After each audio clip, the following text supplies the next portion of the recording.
Hello, everybody, and welcome back to Be Like Christ for our second to last study in the book of Leviticus, Leviticus chapter 26. I was thinking there were 28 chapters, and I was happily surprised when there was 27. I realized I was going to finish one day early.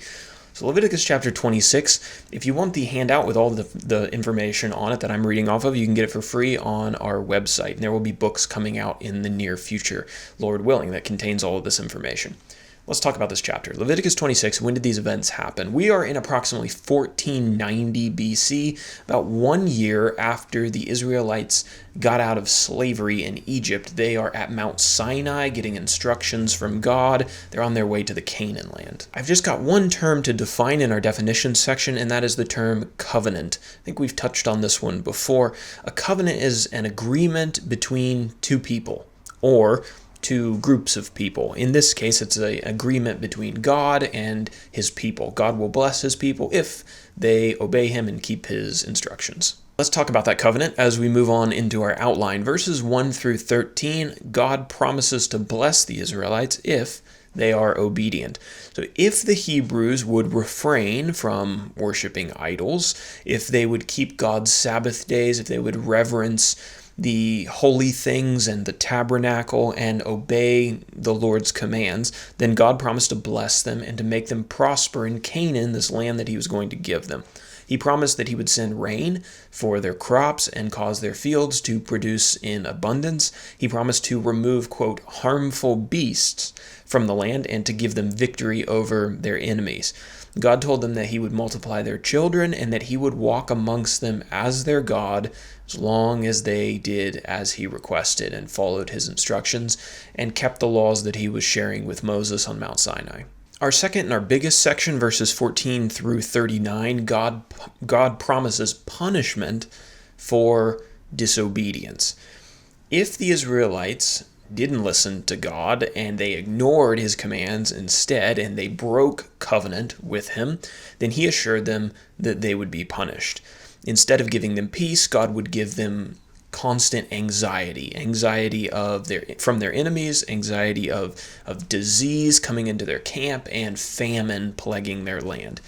If they continued and persisted in disobedience, then God told them that he would increase their punishments and he would break their pride. He would take away their food and he would give their enemies power over them. And then finally he says, if things get worse, I will destroy your cities and I will scatter you among the nations. But the chapter does end with some good news in verses 40 through 46. There's an opportunity for forgiveness discussed.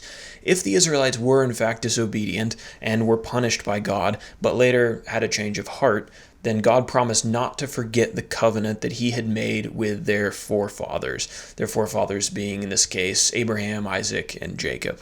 If they would repent of their wickedness and confess their evil deeds and humble themselves, then God would not destroy them entirely, and he would once again be their God and be their protector.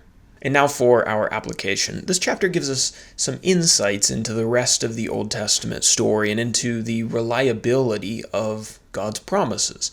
So we have here some promises, and we ask as we go through the rest of the Old Testament, does God keep these? You'll notice that the larger part of this chapter discusses the punishments that would be received for disobedience, and the smaller section talks about the blessings that would be received for obedience. Well, this imbalance is reflected in the story of the Israelite nation. The Israelites spent more time disobeying God, so it's probably more relevant to discuss the punishments here in more detail. They spent more time disobeying God than they did obeying him. And as we read the upcoming books in the Old Testament, we'll see that God's promises, both of blessing and of punishment, were kept and they played out in the lives of his people.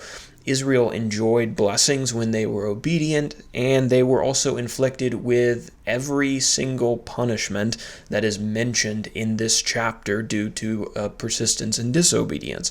So one application for us is that God keeps his promises. And that sounds really simple, but that also seems like a topic of a lot of debate today. God keeps his promises both of blessing and of punishment. If God promises heaven to the faithful and he promises hell to the unfaithful and the disobedient, then we have every reason to believe that both promises will be kept. A lot of people want to have God keeping all of his promises of blessing while forgetting about all of his promises of punishment.